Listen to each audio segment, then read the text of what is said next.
Chefs take breaks and go and cry in the closet. To be very honest, got my ass kicked through and through. Like to a point that I almost broke down in month 1. It was not okay. I used to cry in the walk-ins to a point where you're like, okay, I don't know anything. Please teach me. There was a strange backlash against Bombay Canteen. It was soul-crushing, literally. Yeah. And when you're especially in Mumbai and opening a restaurant, and especially for the first time, you sadly only remember the bad moments. So there were more people shouting at us for no chicken tikka masalas and butter chicken. He said, as he was getting into his Mercedes, that I'll give it to you in writing, in 6 months you shut down. And my first thing was, why didn't we call the cops? It was that bad. Yeah. Apparently these guys used to have huge fights. Oh, we fought a lot. Roger Federer. Hi Roger, what do you have for breakfast? He's like, bacon and eggs. वो तो नहीं लेके आया. Let me keep the credit card. I thought about it. We were serving was so foreign to everyone. Floyd would always say, till you don't take time to understand tradition, you can't innovate. Yep. Ex-Bollywood person to design our restaurant, and we are done. Let's open. Let's throw this party. Someone had thrown an egg on his face. Giving a whole new definition to the phrase ex-Kejriwal. Ex-Kejriwal. Poolside manager means what? Give out towels and like. You're kidding me. Well, the statistics say that around 1.5 lakh clicks in the first minute on the website. Or a massive ego trip. Easier to get into an IIT. It is, yeah. Who's your favorite chef?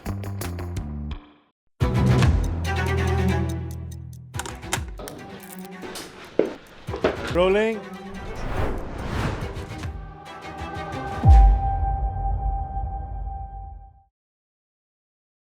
Hello and welcome to Table 1. 11 years ago, I went to a restaurant in Mumbai that I thought was the future of dining in India. It was called Bombay Canteen and it was outstanding.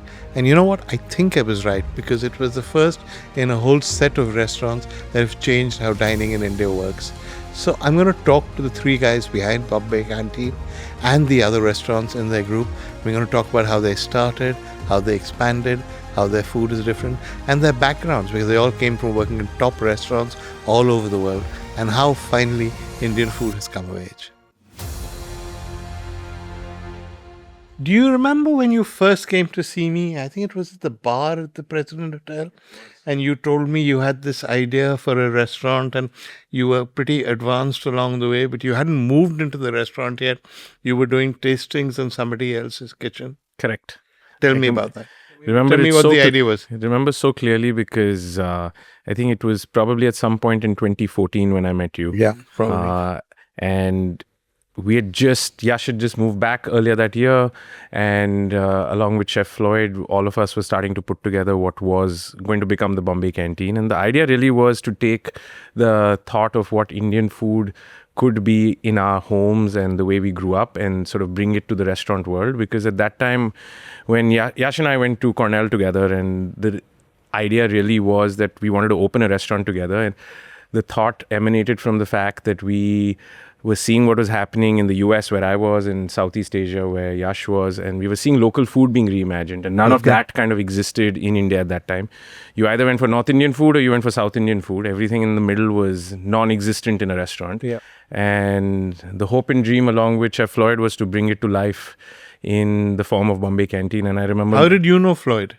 I was working for him in New York. Okay, all right. Yeah, so that's how we started working together. And you said to me that we want to have a restaurant that's designed like a Bombay bungalow that has a balcony. So I came to the restaurant and you had to really sit down and think very hard to imagine it as a Bombay bungalow. But it was creative liberty. Yeah, creative right. liberty. In a old mill, the idea was how does the new and old of India and Bombay come together? So we said up to 3.5 feet would be old Bombay, and juxtaposed on top would be the Art Deco and glass and steel of New Bombay. But now when there are so many restaurants in Bombay, we forget that when you opened, it was really unusual and innovative.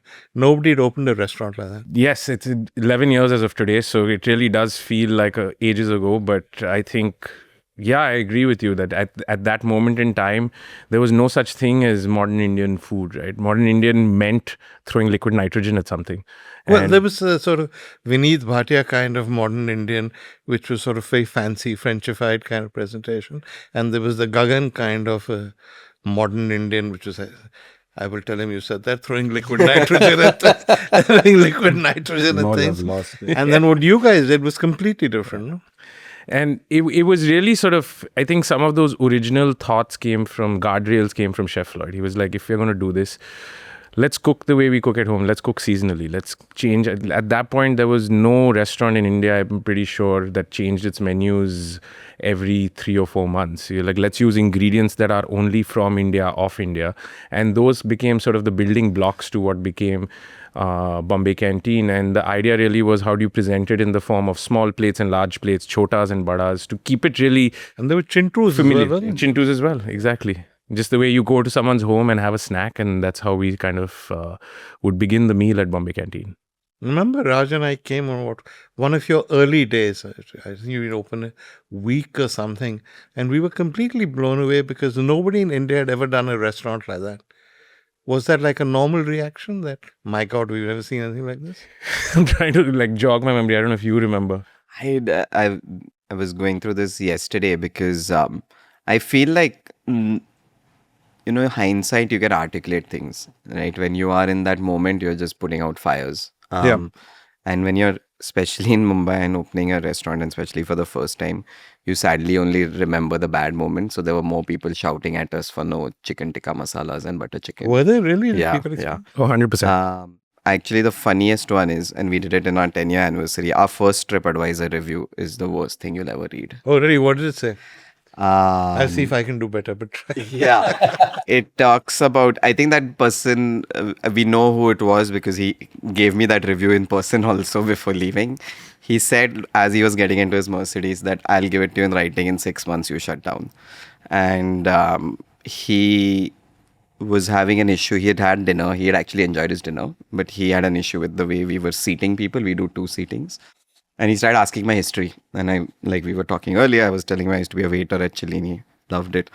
So he's mentioned it there that a waiter, restaurant owner, and doesn't know what he's doing. That's so Indian, no? Yeah. Especially when you don't get what you want.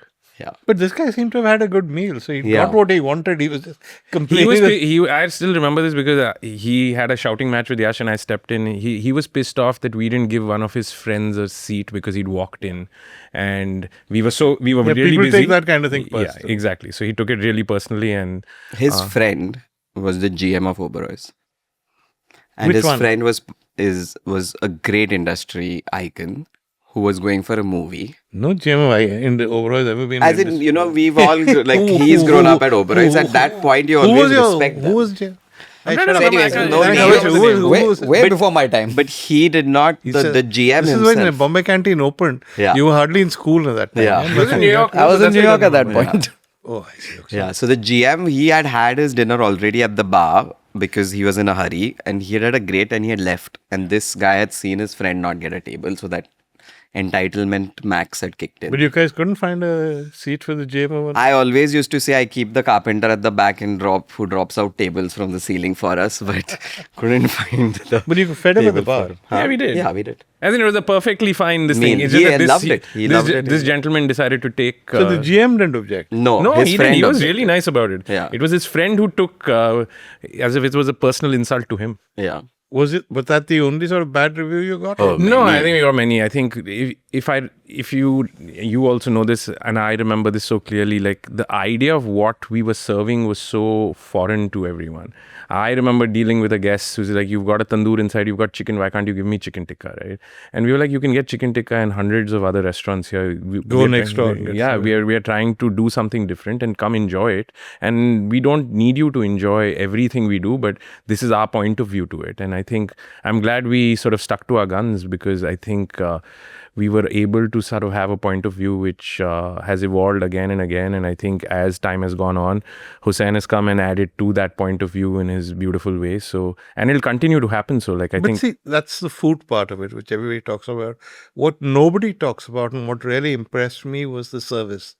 Because you had people who were respectful without being obsequious, who understood the food. And that in India in those days was unusual. Correct. And I I think, think yeah. that's the biggest compliment, right? Like, I feel like what differentiated us from day one was the hospitality. We Exactly, were yeah. going to get things wrong. The music was going to be wrong. The level of noise was going to be wrong. But the way we were taking care of people, and not just guests, I think the way we were taking care of our teams. How much of the hospitality was you? I Because think it you was, used to work on the floor in India. floor No? in India. So for me, I feel like working in the floor in India for 3.5 years and then going to Chicago and Singapore and working on the floor there. You were a waiter at Chennai. Yes. Why a waiter? Because I feel like when you graduate from a hotel management college, that's the best job you get. yeah, but when the story is told, it sounds like you were a humble waiter who worked his way up, but it wasn't quite like that, no? See, what happens is like, this is like 19 years ago, right? Yeah. Hospitality, I'll tell you how I got there. Okay. I'm sitting for campus interviews. I'm studying in a hotel management college in Goa. I go to my career counselor at the college, who's also a principal, saying, we have only 4 topics: housekeeping, front office, food production, F&B service. Okay. Ki, sir, I get good marks in these exams, but I don't know where is my career in this. And he looks at me and he's like, Yash, you're a tall boy, so join the reception of the hotel. And I was so naive, I did join the reception Why of the hotel. tall boy? Because like you'll be the seen counter's past the high desk, and so the you counters are high. You would have been in trouble. Huh? Thank God you know how to. Thank God you know how to cook. That's why they put him in the Kitchen, right? So And go on. that's the kind of advice you were getting, and this was like pre-internet days. So, Yeah.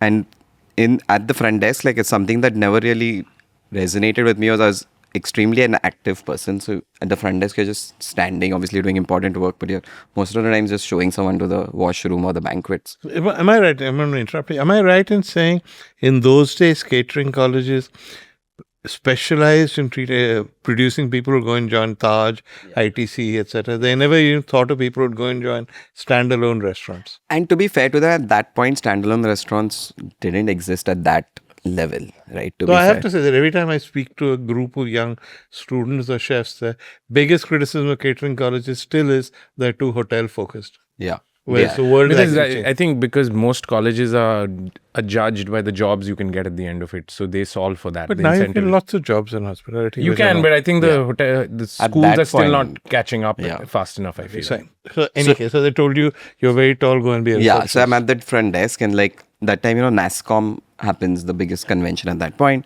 So the hotel gets super busy, and the first place This that is gets which busy hotel? at the Hyatt, the Okay. Grand Hyatt. This is the Grand Hyatt. Yeah, and the first place that gets busy is breakfast buffets, right? Yeah.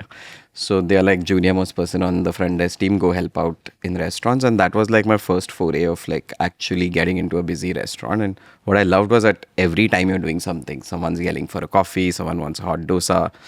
And I went to HR, got a change in departments and started working at Culinary. The great part of Culinary was it served breakfast, which is painful. And you used to do the room service at the hotel also, Yes, remember? so that? we moved There around used a to be lot. a celebrated club sandwich that came from the Chili's kitchen. I remember that. We Chilini was 24 hours. Yeah. So we had China House, which had just opened. So when people got drunk and done at 4 at China House, they came to Chilini. Extremely nice guests came to have really hot pizzas. So it was a joy But dealing with you had people. like an Italian chef in those days, right? Yes, Fabio. Yeah, I remember Yeah, that. Yeah. really good guy. I don't know how much I will leave it. how much filtered I need to be. Yeah, on you're the not going to Is say it this. all gonna Yeah. Thodi देखने वाला है. Say whatever you want to say. Say what you want to say. No, I feel the reason I say it is so Fabio used to be like, no, Yash, people used to like margarita pe green chili dalo, like sliced green chilies or stuff like that. And he used to be like, no, we can't. So we used to have it on our side stations. We used to cut chilies ourselves and put it on the. But like, what is the problem? No? He's going to put chili flakes on it. He So what's did not. Like, This remind me of Chef Floyd when I was working with him in North End Grill. Huh. We had like this beautiful San Francisco style sourdough with the best butter you can get. New York guests who were healthy wanted olive oil. He used to refuse to give olive oil with the bread. So we used to keep olive oil on the side station yeah. and not tell him. that- Northern Grill was what sort of? It was an American steakhouse, but done in a sort of global flair, which Floyd would. So then he had no special commitment to butter then, no? But he was Wasn't like sourcing the classic. best butter from this one particular spot in Brooklyn, so he wanted. Maybe to they didn't like his butter. Yeah, Yeah. But Okay, it's more so- to say about chefs in general versus. yeah, chefs can be a real pain in the ass. No? Yeah. Okay, go on. So, So yeah, I feel like I did a year and a half, became a team leader. Yeah. Which is just team better leader is what? paid. Glorified steward? Or? Yeah, glorified steward. So like to give you an example, like that, I pulled out my offer letter the other day. My salary was 8,500 rupees, And what you were saying in And catering. you'd gone to catering college for this? Yes. Okay. Yeah. And then? I had 2 job offers, to be fair. 8,500 at Hyatt and 30,000 for a jet to be a air host or a steward. Yeah. Air hostess would have been difficult. Yeah, Steward. yeah.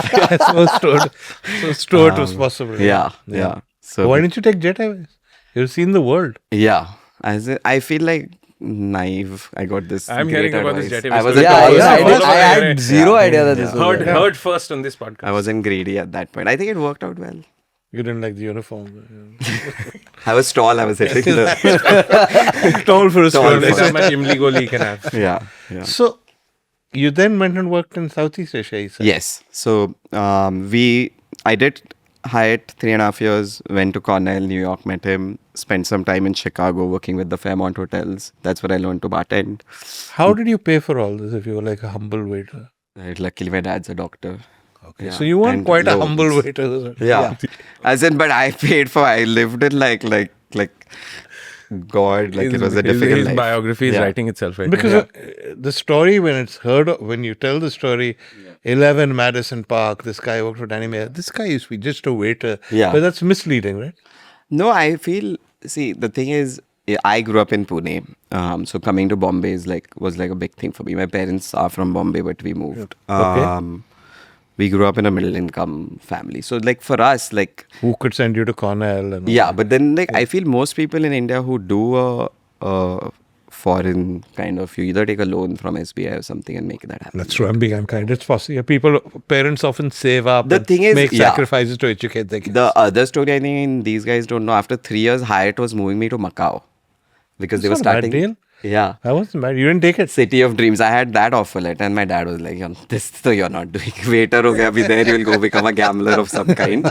And he was the one, he said, ki like, Baba, just study some more because clearly this 8,500 salary is not taking you anywhere in life. And that's when I went to New York. And then I feel like going to New York changed my, like what you said, right? Like in hotels, you're like a robot. Yes, Yeah. sir, no, sir. Like service means servitude.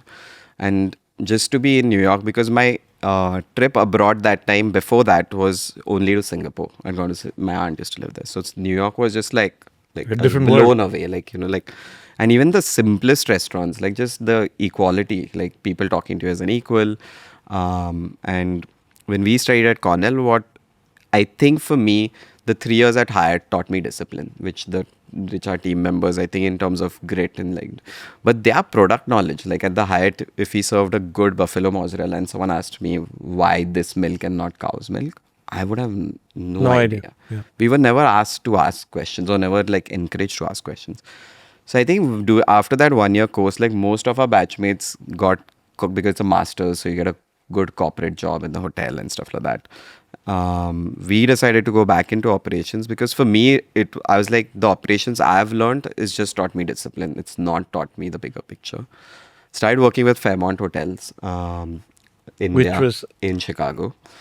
So they had a nice program for me where they wanted me to get into beverages. So they had a wine bar and a cocktail bar. Really, really enjoyed there. And after 6 months, they moved me to Singapore to manage a jazz bar. That's fun. Yeah. That's not yeah. bad. I still don't understand jazz music. But no, bar is a bar. No? Yeah, part of a bar. And I feel like to what you said about M Grill earlier, Yeah. we used to have maybe 2-3 guests only attending the Oh, it was jazz every A night. standard hotel bar. Hotel bar, yeah. Okay. So I think like I did a year and a half of that, but I think that was important for me because I'd never bartended before. So learned a lot through that. Then I became a poolside manager. Because What, do they just give you crappy jobs Yeah. over here? Like, yeah, I think that's why. Then people ask me like, aren't you poolside happy manager with means this? what? Like give out towels and like You're kidding me. yeah. But like it's Someone Can has I to be- rub lotion on your back? So that kind of no that I had someone else. That would have been way more complicated. Not quite. Okay. Yeah. Great. Someday I'll tell you the best stories come from that stint. Like of my biggest TripAdvisor problem there was birds, because we used to serve breakfast at poolside and birds used to come eat people's Which is bacon. all. Yeah. There's nothing you can ever do Yeah. about that. So that was the funniest things we've done to keep the birds away. Yeah, and ended up spending like a good 3.5 years at that hotel, where I ended up in a much more managerial position looking after. So the Swiss Hotel, Fairmont are together. So we have in total, we used to have around 14 restaurants in that complex. And we had done food and beverage revenue This management. is where exactly? At City Hall. So right next to the Raffles. Yeah. This is Singapore. the one that has Compass Rose at the top. This says Equinox and says Jan. Yeah, Julian. That's right. Okay, yeah. When I was there, Julian was the It chef used at to be a Jan. Western. Yes, it used to be a Western. I know You're right. that, yeah. So yeah, and did that and ended up in so we had done food and beverage revenue management in Cornell. Ended up taking up a role in that place where we used to look the So quality. how many years was all this after the Cellini experience before you came back? 3.5, 4 years. You did a lot in those 3.5, 4 years. Yeah, huh? yeah. Again, like I feel as Indians, the good thing is you're just like, you're alone. Like you're just like, might as well work hard and learn something. True. Money was better there in Singapore. That I can yes. believe. So you were at this Western, Yeah. which was not a Western by the time you were Yeah. shifted out. Okay, and anything exciting happened while you were there? So we were at one point. You were a very tall building, right? We were a very tall building. To go with the tall boy. That's Sadly- right, yeah. Which is So I used to, like I was saying, manage the poolside breakfast, which opened at 7. And I had a friend, Canadian friend, she used to manage the breakfast for the other hotel, which was at 6 in the morning. And we used to share an apartment. it's now become a friend in the before Yeah, the camera went on with this Swiss girl who was what never mind, go on, go on. But Yeah. So she calls me at 5:30 in the morning saying, This friend? Yeah. Okay. Yeah. Saying, you need to come into work earlier. We are shutting down breakfast at our coffee shop. So your restaurant's going to get busy. I was like, why? She's like, sadly, someone committed suicide. And this coffee shop used to have a beautiful glass atrium. And that poor person landed right through it. So while people were having breakfast. that's So pretty like scary, you know? It is scary. I feel like later on when I grew in this hotel, we used to have the GM meeting, which, like this morning XCOM meeting. Yeah. So the duty manager reads that report. So you used to have the duty manager read, because we were also a luxury hotel on one side and the business. Yeah. So it'll be like, sadly, room number X, so and so, someone jumped. And then like turn the page. Ex-sheikh from Dubai came to the airport. Wrong Lamborghini was there for pickup, so refused to get in the car. Therefore, And he will also now jump through the. So that's the priorities of things. Like when you're in hotels, there's But just it's so bizarre, many no? How you- war stories that, like it's just, you So laugh you had at a lot it. of international experience before Yes, you came back. yes. And you, of course, were famously in New York, right? I was in New York, so right after we So the finished- dark secret that nobody ever talks about when they write about you is that you were manager of Shalom. manager of Shalom. In- That's where I started, right after Citibank. That's right. So just tell us. That's right. it's not even a dark secret. Like I It's think never I in your bio. I've never read anywhere from managing Shalom. He went to start Bombay Canteen. Well, to be fair, I was in the finance and marketing side of things. I was less sure. But tell us how you started. about- no getting past you. Yeah, okay. I think so. Right after I finished banking, wanted to always do something. Why did you become a banker? It was the right thing to do. I think so it was that kind of It was that kind family of this thing. expectations. Went to undergrad, did chemistry, went to did an MBA right after and joined. So you were Citibank. really well educated in this. I am. He doesn't say it. He's an I am boy. He went I am to- Kozhikode. so he's You and I am really Yeah. Kozhikode. long way from catering college in Goa. Yeah. Definitely not an 8,000 rupee salary. So then Little more. My first job was in Bombay actually, and that's kind of when I fell in love with the city. But I think it took one bad boss later in Delhi to say that I want to go do my own thing. And fortunately knew the guys at Shalom, and they gave me my first break. Opened 3 restaurants with them in 6 months and shut 7 over 2 I was about to years. say, do any of those still exist? Does Shalom They do still under exist? different names. The Shalom group is- still exists? No, it doesn't. You ever went to Shalom? Nope. Good. I'll go on this.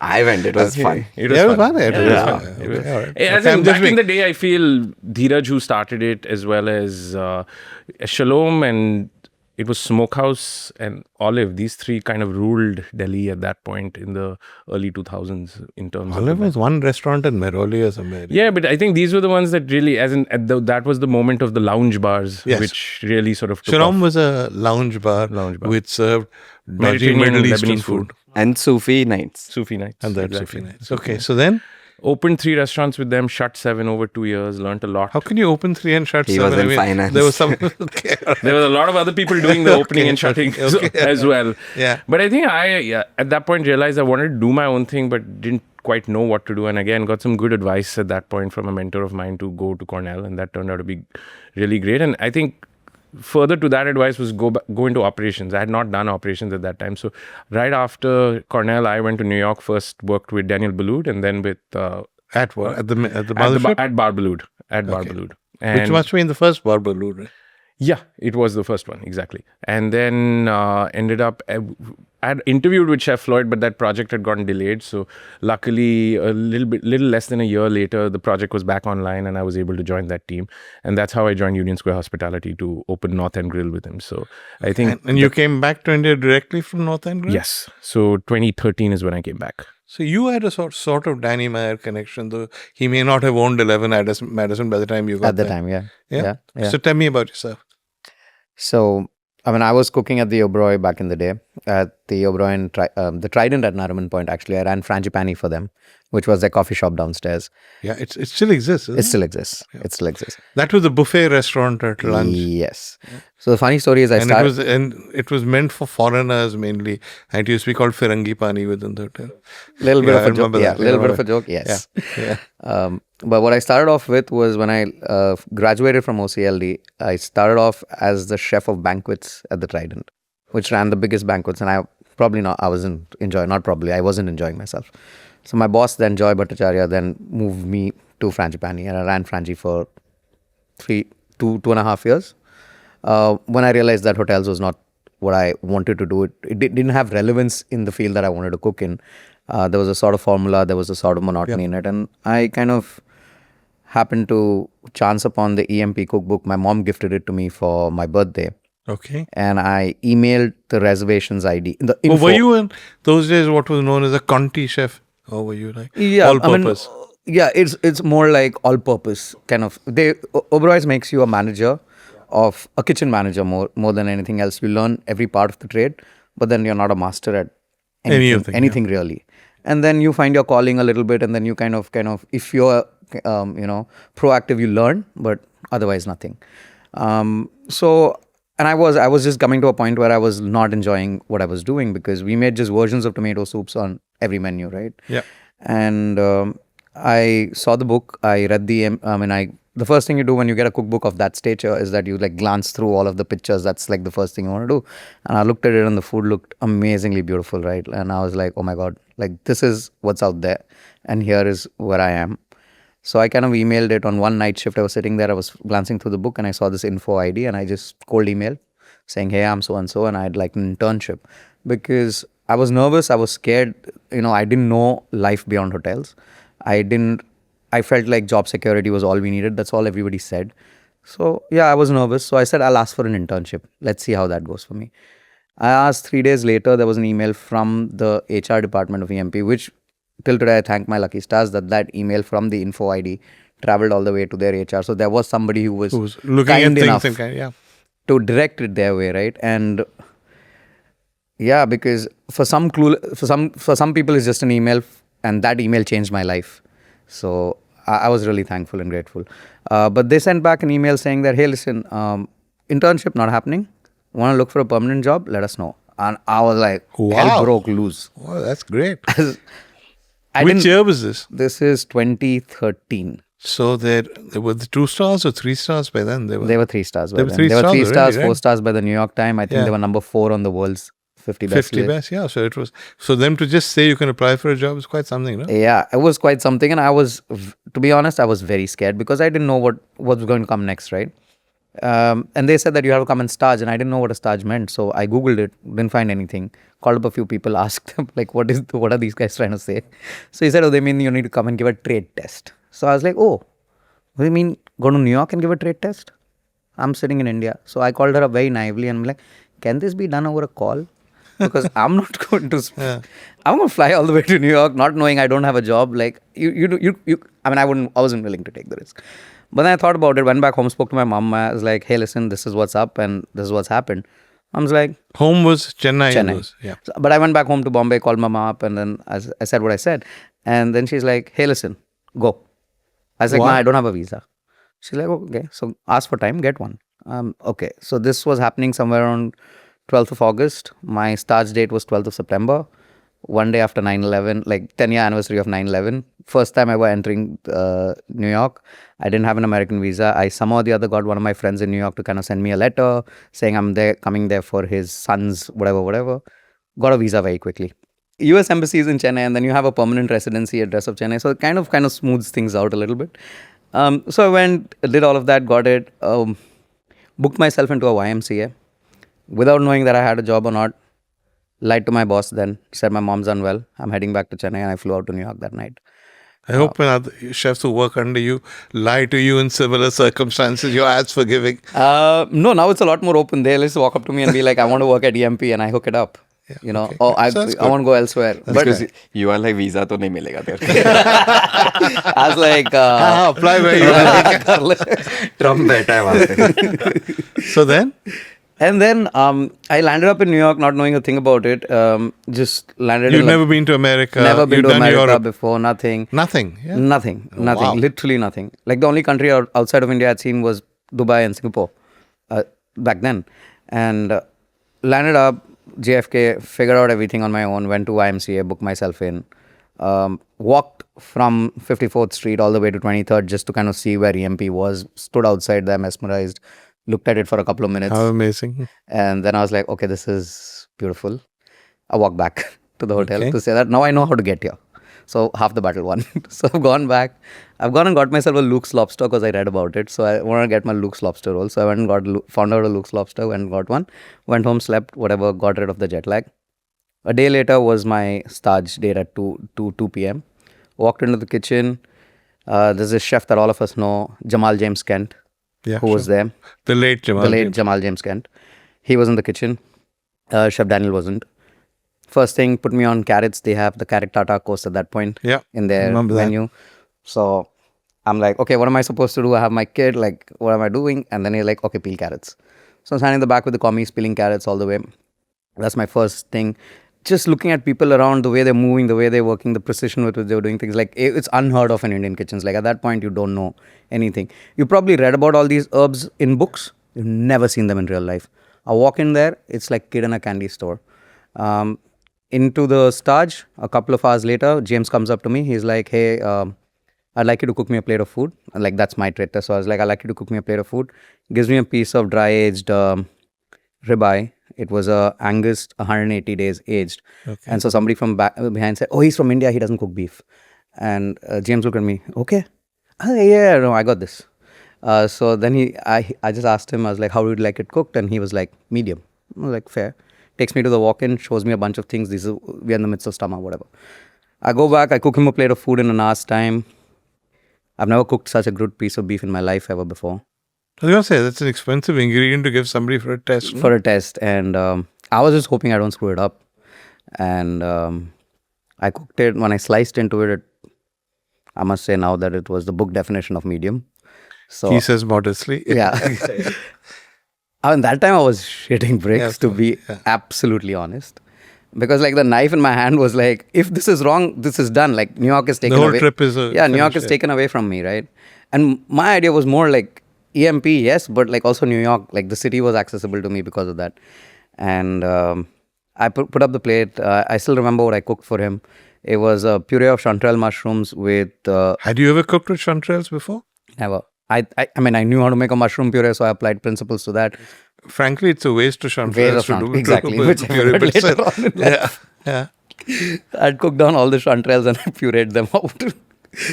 And it was a puree of chanterelle mushrooms. I remember some glazed beets, confit shallots, green beans, and steak with a sauce. I think I did a rosemary sauce. And I brought it up to him and was like, hey, this is what I've cooked in an hour. And he tasted it. He loved it. He said, he didn't say anything then. I figured later. So I ate everything, called me back to the office. He's like, come. He's like, where are you from? Spoke to me for a bit. He's like, you have the job. Go back to India. Figure your visa. Yeah. He's like, I checked with the guys on the line. You cooked really well. You move really fast. So he's like, go back, get yourself a visa and come back. I'll leave you an offer letter from Megan and whatever. So we spoke little specifics and I left. I went outside. I mean, I was super happy. It was night here. It was day, like almost daybreak. night. I had nobody to celebrate with. I walked up to a 7-Eleven, bought myself a Coors Light, sat in the park, looked at EMP, drank that, celebrated a little bit. Yeah, dream come true, no? Very dream come true. I mean, I told myself when I walked in through those doors that if I don't get this in any circumstance, if it doesn't happen, at least I'll be happy that I walked through the walls of a 3 Michelin star restaurant once in my life, and we'll come back and try again. And most people dream of eating at a 3 Michelin star restaurant. You were cooking at a 3 Michelin star Yes. restaurant. Yeah. And I never thought it would happen. That's the part of it. And when it did, I mean, I just thanked my lucky stars. I was grateful that it did. I left my mom a text, went back to bed, woke up the next morning. She knew that I'd gotten the job. I spent the next day celebrating at Katz's by getting my first pastrami sandwich, and was happy. Wow. Yeah. And your first job in India when you came back was with these guys? Yes. or- Yes. He was Roger Federer's private chef. He's not In the told you middle. that. Really? Yeah. Yes. Yes. Just for I a was. few months. How do you get to... So I was at EMP. So my journey at EMP was also a little rough. I started off as a line cook at EMP, at the back as a commie first. Then they had the famous Delhi course that they did sodas in. I was the guy shaking the sodas. Oh, really? Okay. So I started there at the absolute bottom, shaking sodas. And 2 days in, James came. Not James, but James had left to run the Nomad Hotel. Chris Flint was my CDC. He walked up to me, said, "Hey, so Were you like on a station or whatever? Or when? yeah." So I went from there to going on a station. So I started as a commie in the back, just doing menial jobs for everyone. And then from there, Chris walked up to me, said that you look like you can do this. There's a cook leaving the Gamage station tomorrow. I want you to take his spot. The cook that was leaving was actually the chef today of Tatiana in DC, Kwame. So, yeah. Yeah, so Kwame was leaving. I didn't know he'd worked at EMP. He'd worked at EMP. So Kwame was moving. I took Kwame's spot. And Kwame taught me everything that I needed to learn on the station in a day. Wow. He took me to Williams Sonoma the evening. And because in Indian kitchens, you're given equipment. You're given tools. Yeah. In an American kitchen, you bring them. Actually, that was going to be my question, that when you went in, did you have a knife or they gave you a knife? No, I had a knife. You had a knife. So you knew enough to go with a knife. Yeah, but I didn't know that I had to go with a weighing scale and a tweezer and a cake tester and, the rest of the stuff. So he took me to Williams Sonoma in the evening. He's like, buy this. Buy a salad spinner because they have only one. Everyone wants to rush to get it. If you want to get your job done, buy a salad spinner. So I bought a salad spinner. So every day I have to walk into work with a salad spinner because my station had salad on it. So yeah. Was Daniel actually much in the kitchen? He was back then. Back then, Will and Daniel both actively used to be in the kitchen because they were climbing from 4 to 1. The push was genuinely very, very real, and they were focused on everything that was happening and everything that they were doing, right? So yeah, and then I started moving. Then I started graduating stations, right? Like the first station was absolutely tough. Worked on the Gamage. To be very honest, got my ass kicked through and through. Like to a point that I almost broke down in month 1. It was not okay. I used to cry in the walk-ins because So that's true about the pressure in 3 Michelin star kitchens, that the chefs take breaks and go and cry in the closet. Yeah. Yeah, okay. I think that's true. Because they break you down to a point where they want you to unlearn and then learn. So like you just become so vulnerable to a point where you're like, okay, I don't know anything. Please teach me. Unless you, I'd come with prior experience of cooking, gone through the Oberoi, gone through OCLD, learned a certain set of things. But then I just stood in that kitchen and thought I knew nothing. And that was tough. To kind of make peace with that where you're at a point of rock bottom was not okay. And I said, I have nothing to prove to anyone. I'm just going back to India. This is okay. It's fine. I'll tell mom whatever happened. It's fine. But I was like, no. And I stuck it out. And when I stuck it out, Dimitri, who's now the head Mago, chef. what was it? Dimitri Maggi. Maggi. Yeah, Maggi. Okay, yeah. He's back. He's back. Yes, he's back. So he's like my godfather there. Okay. So he kind of came up to me. I'll show you how to cook. And that was like that turning point what made me stay. I walked up to him every single day. Anything that Dima would say was what I would do. If anybody who tasted anything on my station would always be Dima. My salt, my seasoning was Dima. I didn't give a fuck about anybody else in that kitchen at that point. And it was normal, That's an amazing training ground, no? The best, I would say. It pushes you to a point where you realize how good you are. Or you realize how much you can put in. Yeah. Or how bad, rather. I'm going to stop you and ask you, did something like that happen to you at North End Grill that you realized? Not at North End Grill, but actually brought back memories of starting at Daniel Balud. I'd never been in restaurant ops before and literally started from the bottom. they had two concepts at that time. They had a Epiphany Balut, which was their marketplace, and next to Bar Balut. So I used to go to Epiphany Balut in the morning. It was that same Bar Balut formula where he did charcuterie and burgers and all that stuff. And then would work frozen chips, which he claimed were hand cut and all that. Yeah. There was Bar Balut at night, and I remember walking in and not realizing I'd never even like held a tray before. So his version of Dimitri was Javier for me. He was one of the back servers who literally taught me step by step. And the kitchen used to be in the basement, so you had to walk up with a steak frites, with like the fish, with whatever else. 3 plates minimum for everyone walking up, and you could not walk up and down the stairs. Either you brought back dirty dishes or you walked up with food. That was the written rule. So like pretty much had to learn that on the fly and really fast. And I think it's so true though, like it really breaks, your self-confidence breaks so fast when like you don't know what you're doing and how you're doing it. But also when you come out on the other side of it, you feel that, oh my God, like I can take on the world.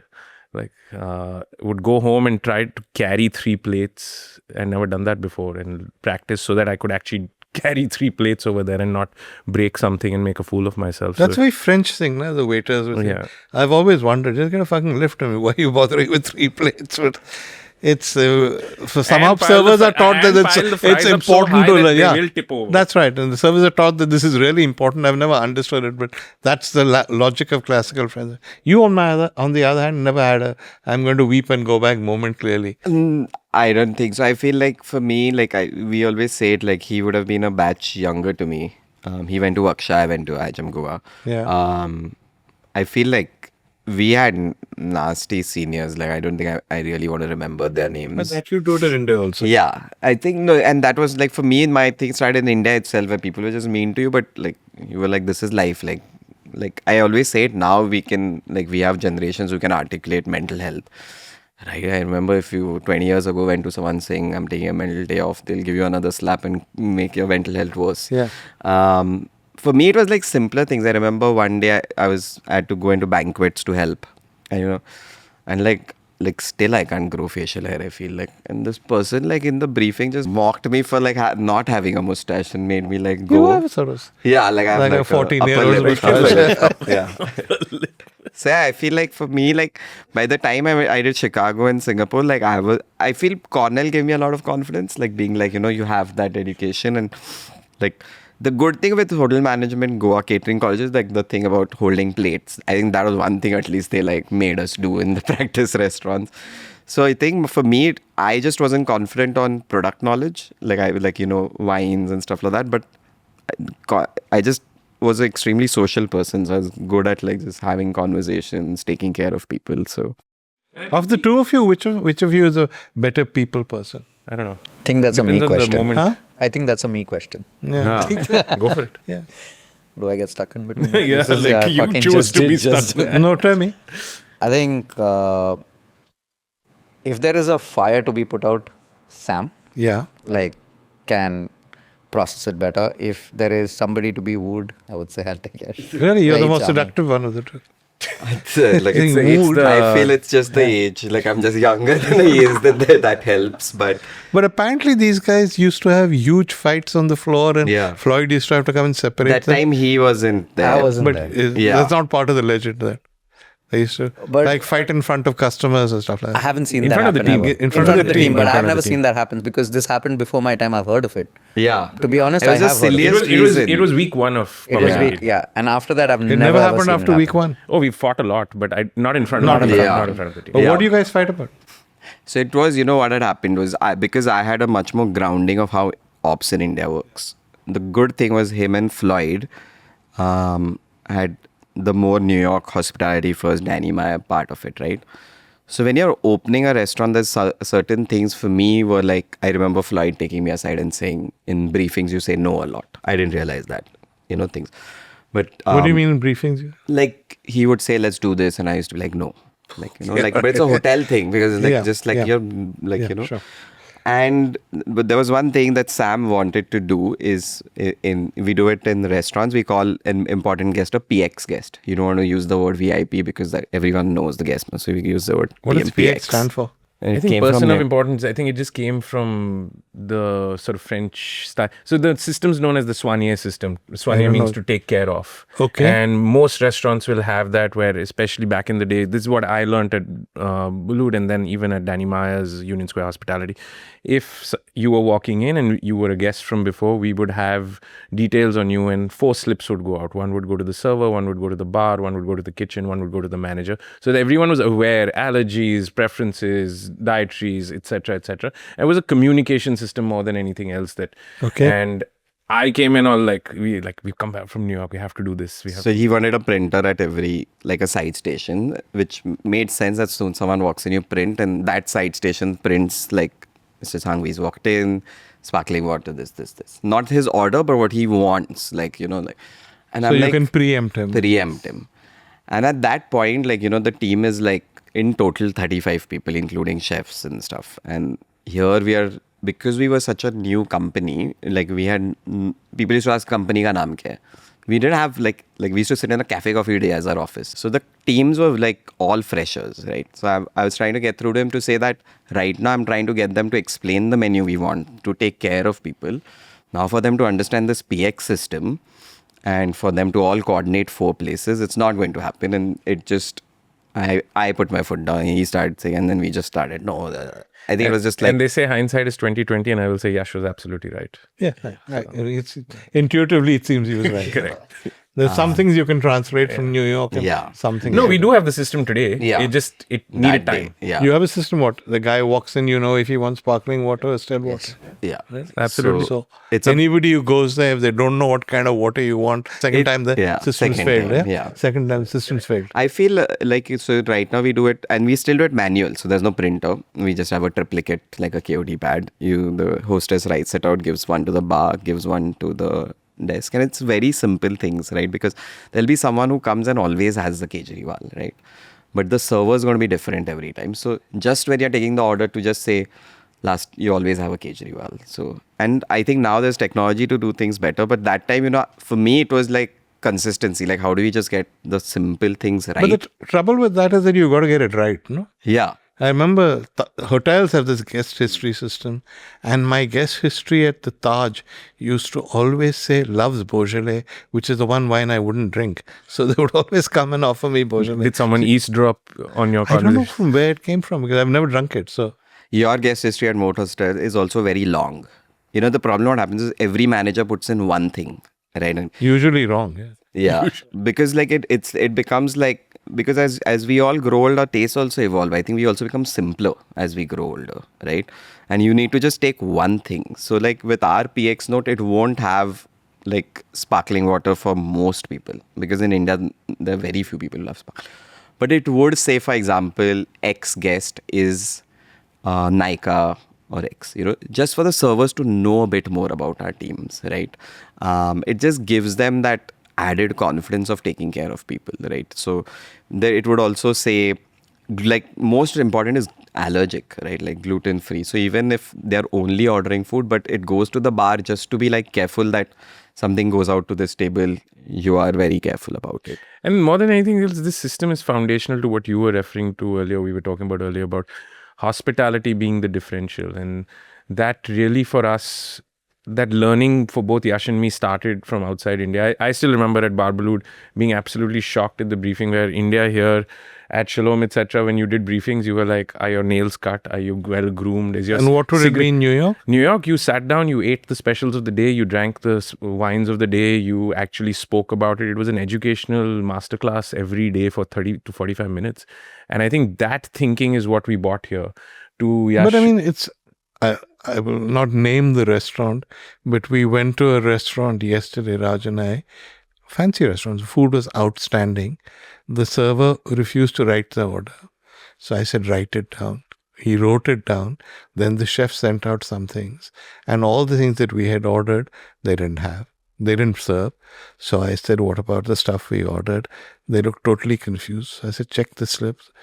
No, they said the slip is lost. So Service is still a problem in India. 100%. And I think Yash made a point about consistency. I think that's what people forget. Like, eventually you can be as creative as you want. You serve someone 2 bad meals in a row, or have 2 bad incidents like that. You're You're never not going to back. come You're back. never going to come You're not back. going to come back. It is actually the foundations of building that consistency is what is most important. And I think that translates both in the kitchen as well as the front of the house from day The one. kitchens I find are better. It's the service, perhaps because there's a higher turnover where the problems are. I feel like more than turnover, I feel like I feel service is taken for granted. It is, no? Right. Like, I feel like culinary culture is one of the few people who talks about GMs or general managers, right? I feel still service gets taken for granted because people think service is ambience, and it's not. It's like, not. You know, you everyone will invest in the greatest celebrity designers to design their restaurant, but if you don't have someone taking care of front of house, Yeah. I feel it is, you know, there is a, like, chefs I admire because of also the physical environment, a hot kitchen.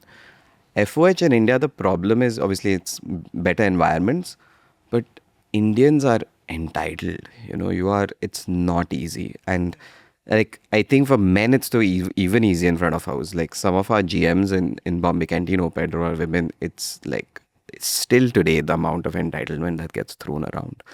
So I feel like, Entitlement, what? So don't you know who I am kind of entitled? yeah, and just being pushy and like not keeping that boundary. And I feel like our thing, I think Sameer did this very early on, is we remember, you know, where any restaurant in Bombay opens, I call it the honeymoon period, right? The first 2 months is just like every celebrity and everyone is ordering bottles and like there are parties happening, XYZ. So we were also having our honeymoon period. It was a busy night.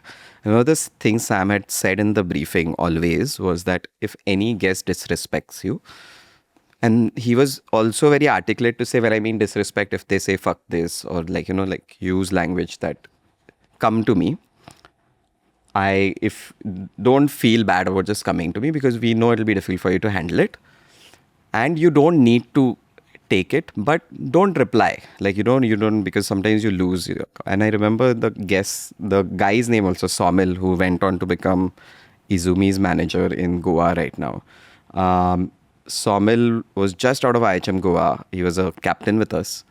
So imagine like you've like been like 8 months working at the restaurant in the industry. I think it was for him. Very young. He had come to us from Indigo.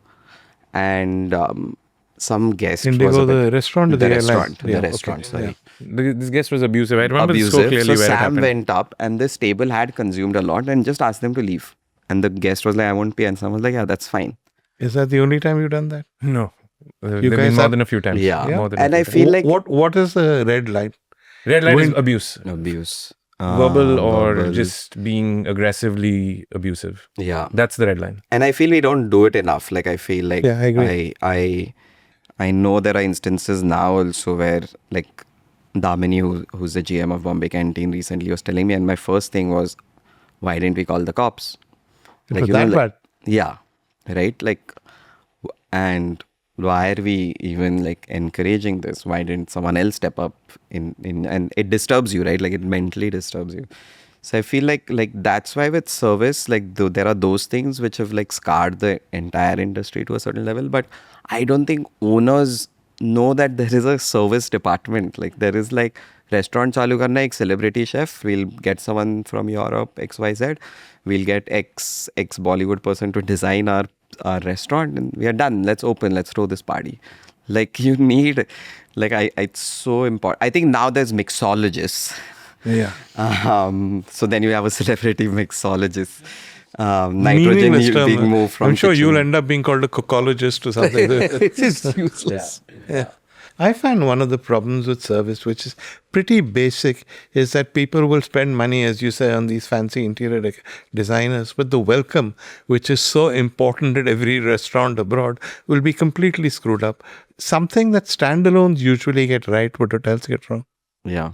I don't know how even standalones today still use a book, like, you know, that big register and write reservations, Yeah. and technology is so easily available. And now technology is not that expensive. Like Android No, it's tablets are like easy. 5,000. And the word you used was training, right? Like I think Yeah. not enough time is spent or money is invested in that. before opening any restaurant for us, it's critical to have those mock services, critical to have friends and family. It's critical to do all the basics to actually get people. You're moving into a new home. Like there's no chance everyone's going to be comfortable on day one, but you have to spend time on it for it to actually become good. And it's like anything else. But the notion of a greeter who makes you feel welcome or whatever is unknown in most Indian restaurants. Yeah. Hmm? And it's as simple as just like, I feel we are, as people, like if you welcome someone into a home, we do it so naturally, right? Like even if the postman comes in, you're like, haan, kaise ho, pani loge? You know, like I don't know what happens in the restaurant. Like there's just like a... Yeah. So, Roger Federer, tell us. So it was my last month at EMP. I was leaving. I had met Floyd by then at his restaurant in Tribeca called White Street. So I spoke to Chef Daniel, and I was like, well, this is what I'm planning to do. Go back to India, yada, yada, yada. He's like, and I said, I want to use the last month on my visa to go travel. Daniel had never been to India at this stage. No, I don't think he had ever. But he heard Floyd's name and he was like, oh, yeah, great. He was excited. Like, he was okay. And he knew my visa was coming up anyway. So, like, the team knew it. They were talking about extending it, but, like, I was in two minds. But anyways, that being said, I said I want to use the last month to travel. He said, what if you get to travel and get paid for it? It's like, what do you mean?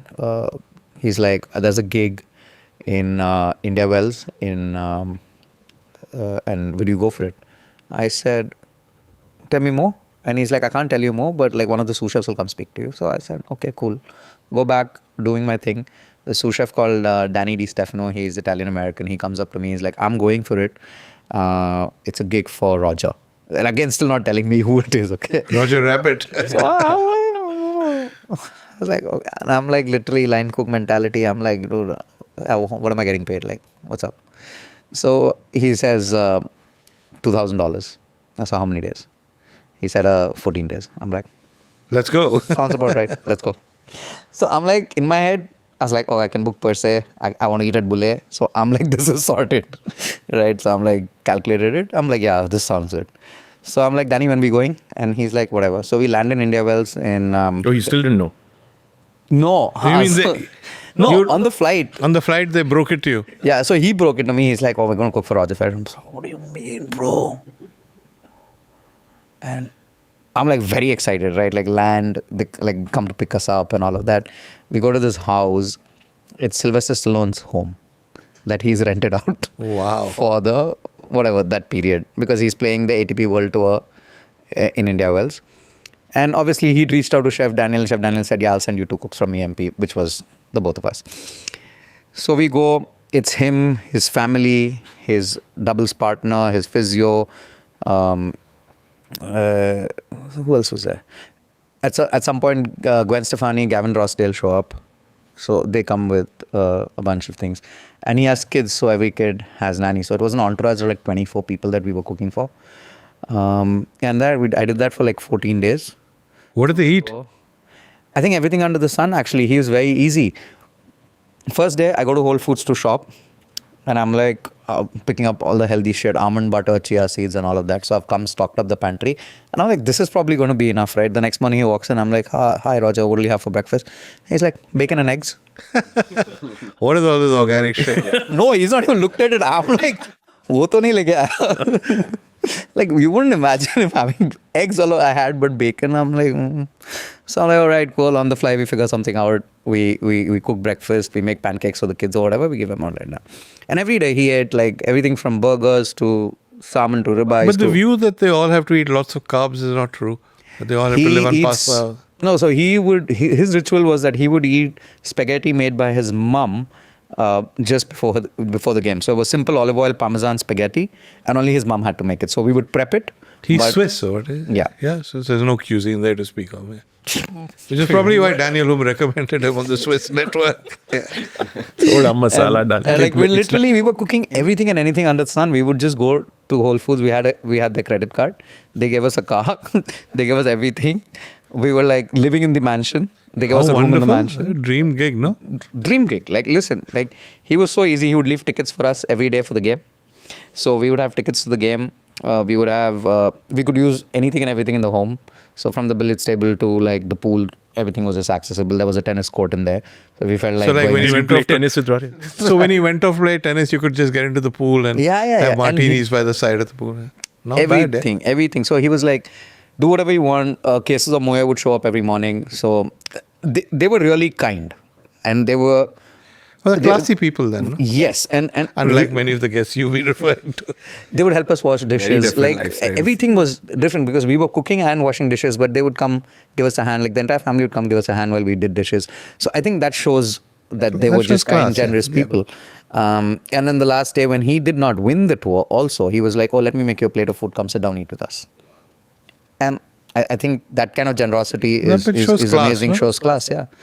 It was amazing. So then on the last day, like when we were parting ways, it was just great. And I felt sad a little bit. I'm like, oh shit, Yeah, that's right. so I missed this gig. Let me keep the credit card. I thought about it. No. We've talked a lot about service and ambience and all that. Floyd was, of course, the greatest Indian chef to work abroad of his generation. But when you guys looked at the food, was there a lot of tasting and rejecting and all that? Yeah, so I think when you started this story, we spoke about when we came back in 2014. It took us a long time to find a space where we wanted to do this. And we used to do a lot of trials of the food. Floyd used to write the recipes in New York. Thomas used to try them here. In Thomas's home, we had set up like a mini kitchen to cook. But then we started doing these like secret suppers where it was in someone's home and 24 strangers were eating. And at that time, there wasn't like a chef cooking or something. It was just, this is the theme of the menu. And it was a great time for us to trial different things. And because they didn't know who was cooking, the feedback was also honest. Like, they're just talking and we used to run the bar. But also, you guys were not well known. I mean, The initiative was run by someone else. So we were like working as volunteers there. So Sam and me used to run the bar. And so we tried out, and it was the best way to get feedbacks. I think we did some 3-4 dinners that way. It is also this thing that sometimes as owners, and I hate that word owner, but as a founder, you like something. owner is honest. Yeah.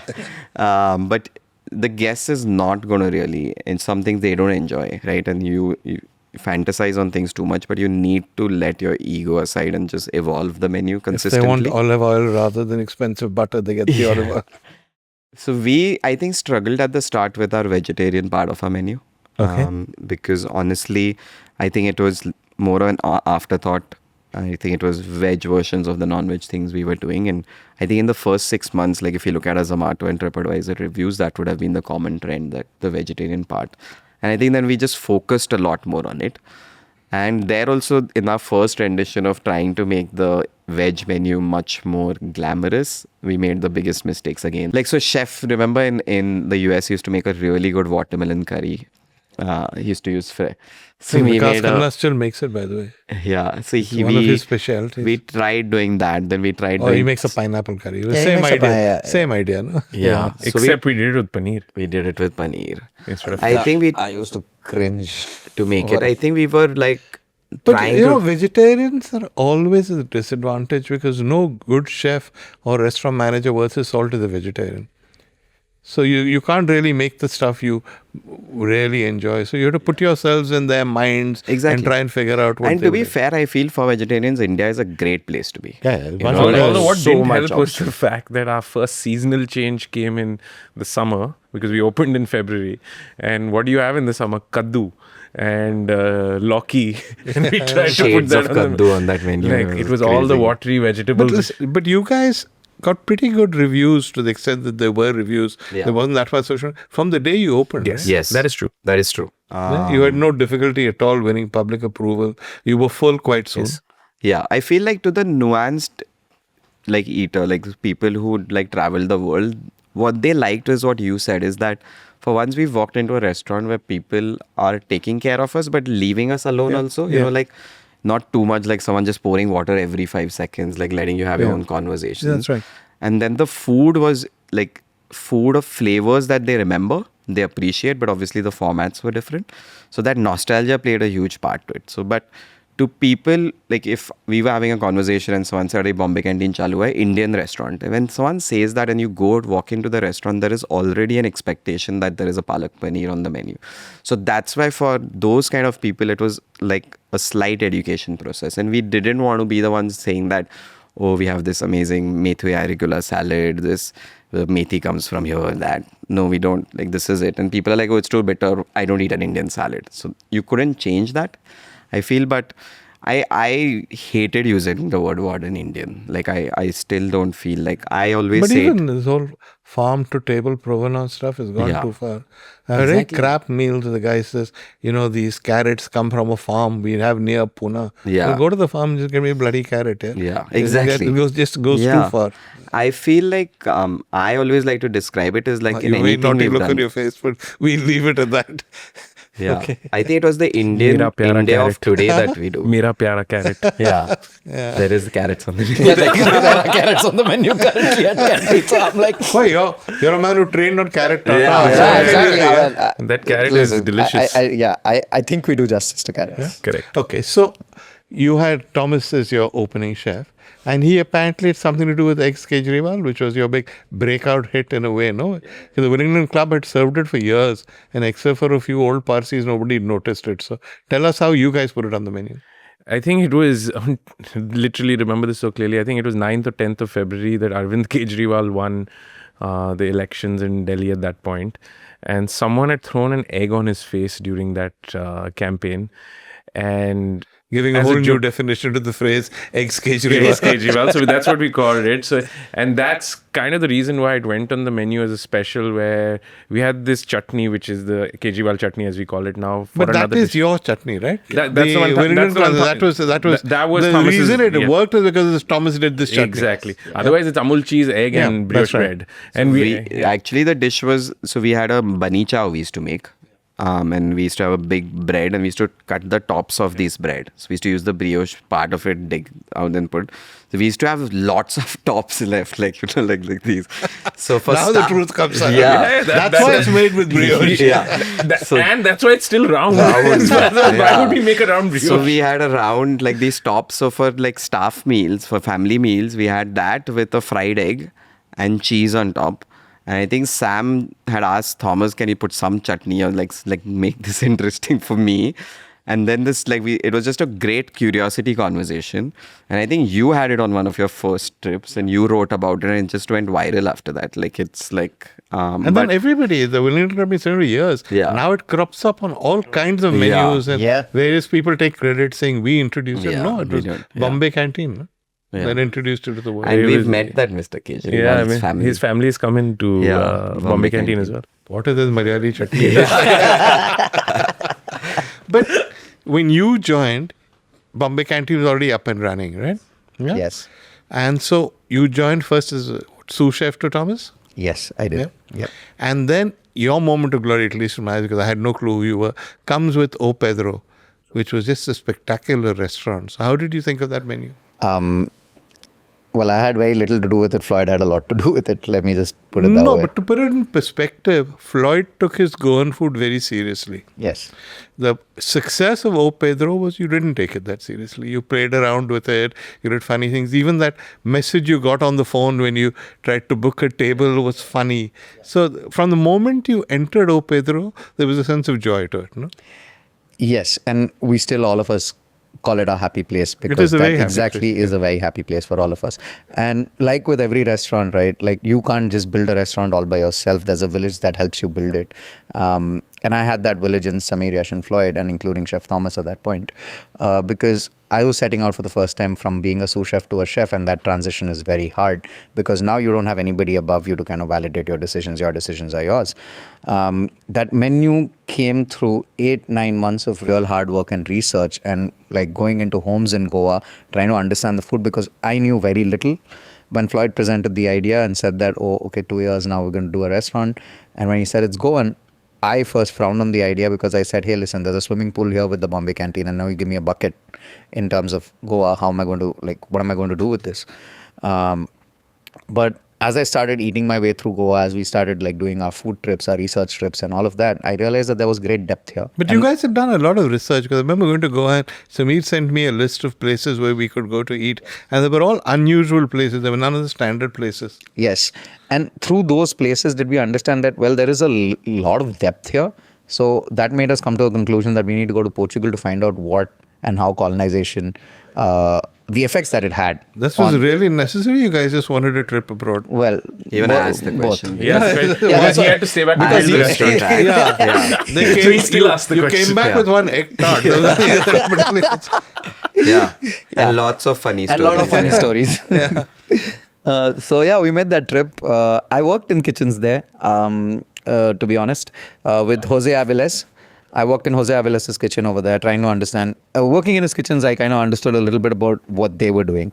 And the point that you brought up, I had very little emotional connect with the cuisine. That's why it worked. And that's why it worked. That's why it because worked. I did not fear questioning the whys of what was happening. None And I of was- this is my mom's cafe all nonsense. Huh? You just- It wasn't. Yeah. It wasn't. And I knew that I was not cooking out there to kind of, compete with anyone's grandma's Cafrial or Vindaloo.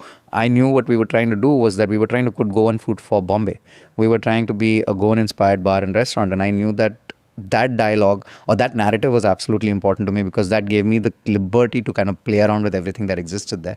And truly, to say the least, from the second menu at Pedro is when I truly believe I found my voice of how I wanted to cook in India. I actually think that the Papas and Co is a very different thing. But that sense of fun with very high quality cooking, which pervades all your cuisine, I first saw at Pedro. Thank you. Yeah. And I think, and I truly believe so. And I was actually, we were eating a meal at Pedro last weekend, both Sameer and I, and the Pedro's ceviche, which is not really a ceviche, but it's like a version of a taradito that came on the, and I was like, Which you found on a trip to Brazil or somewhere. Or well, I don't have a, yeah, not that a charming story, but there was something that I was trying to do to kind of fight the But fact. no Goan would have done that. Yeah. I was trying to, I don't know what I was trying to fight at that point in my mind, because I was like, okay, we've done one ceviche before, but I need to break the mold. And I need to, the fight was that I need to be my own. And to be that, this was this ceviche was the answer, because it gave me answers as to how I wanted to cook and what I wanted to do. I remember Chef Floyd fighting me to it a lot. Yeah, he took all this stuff very seriously, which he should, as a great but he's a Bombay Goan, but a Goan all the same, Because, I mean, he was also looking at it from, like, sitting in New York, trying to understand what I was trying to say. But when he came here, he tasted it. He understood what I was trying to do. I mean, after that, it also gives him the confidence to let me do what I wanted to do, right? Because at the end of the day, the buck also at that point stopped with him. So if the food wasn't right, then, well... But it was a Pedro was reflection. also a success from the word go. I would like to believe so. I remember I tried to get in the second week, and it was full every day. And then I had to ask Thomas to try and find me a table, and he did. It was that difficult to get it to. I think the menu at Pedro was very ballsy to begin with initially. Because, I mean, in 2016, 17, trying to feed people raw fish, trying to feed people buff tongue, or trying to kind of do different things on the menu that was not kind of heard of, because we were not doing the regular bindalus and shakutis, right? So that was difficult to explain to them as to what part of this is really going.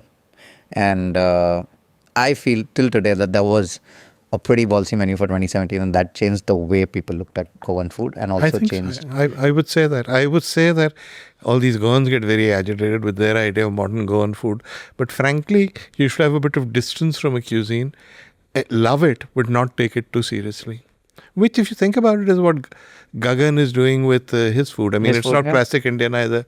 It's not like throwing liquid nitrogen at something either. But it's still something very different, but still Indian, no? 100%. Yeah. 100%. And after, I mean, now that I've eaten there, I understand what it is. I never eaten there until 2 years ago. Where Gagan? Yeah. You were supposed to come and cook there. Do you remember? At Wet. At Wet, which was next door to Gagan. Yes. And then Gagan fought with his partners and closed the restaurant down in anticipation of your coming. No doubt, I remember that. Yeah.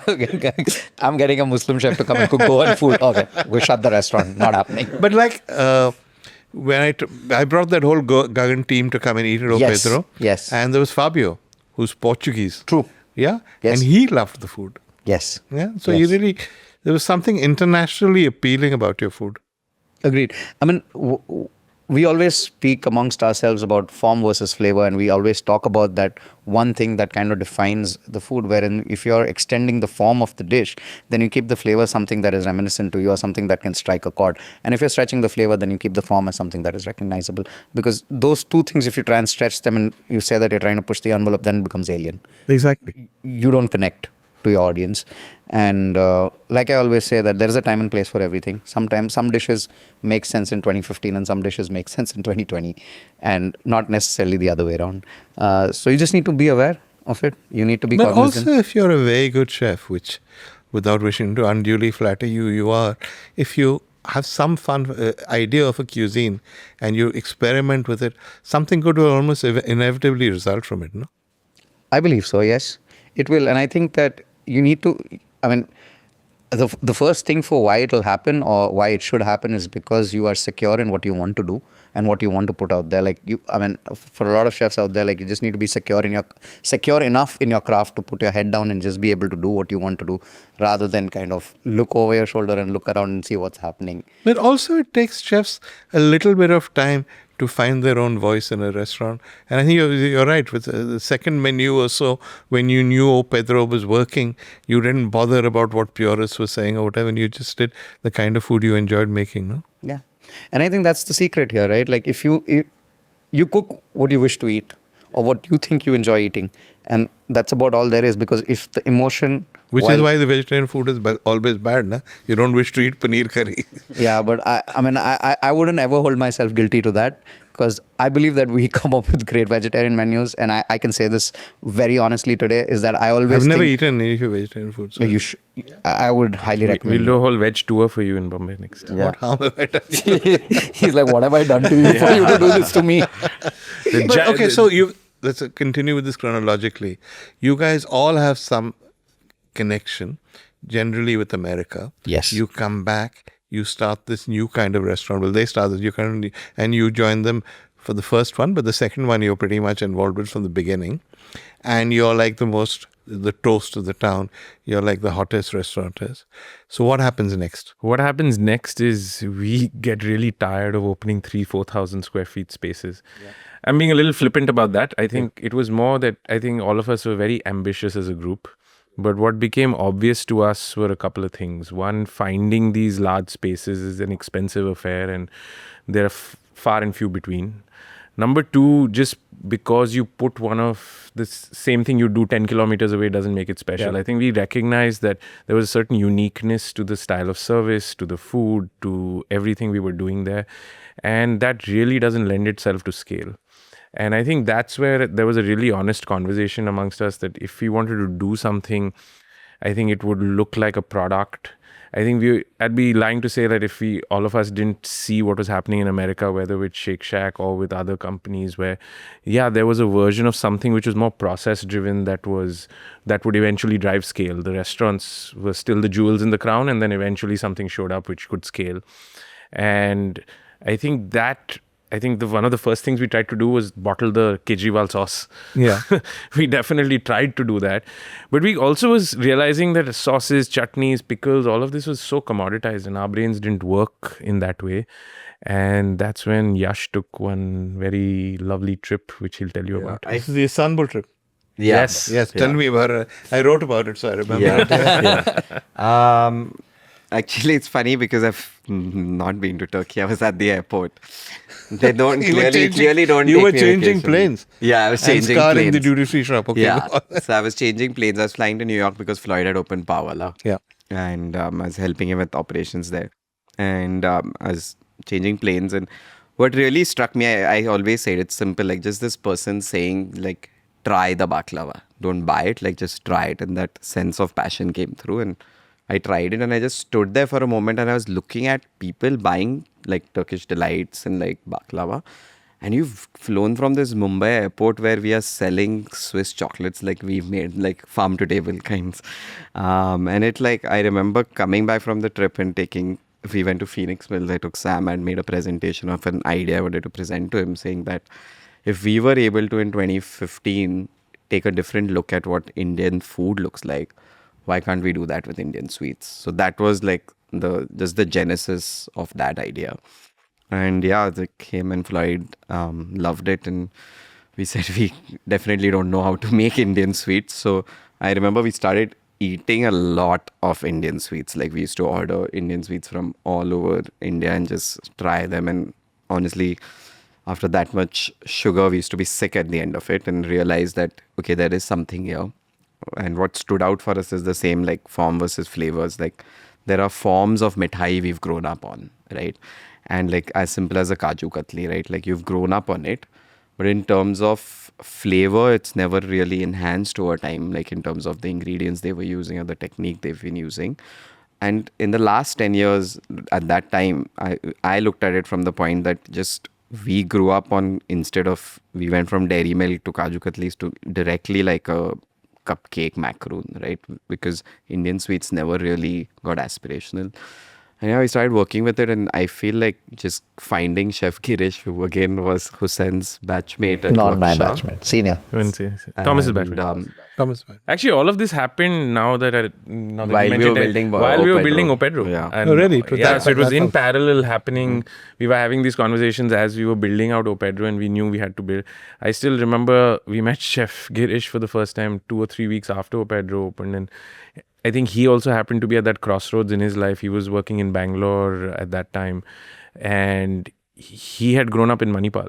And he'd wanted to always, he'd had this one stint before sort of going on to sort of more continental French kitchens. He'd worked in a local mithai shop, and he'd always thought, what if I combine French technique with Indian sweets or Iyengar bakery? His dream at that time was to Iyengar open a reimagined version of an Iyengar bakery. I remember that. So I think it was the right time at the right place. And again, none of us knew how to. He came on board, but all of us, the reason we were tasting so many sweets, none of us knew how to make Indian sweets. So, and Floyd would always say, till you don't take time to understand tradition, you can't innovate. So we literally spent the next 2 years then, and more Girish than any of us. That long, really? That long. Traveling the length and breadth of India.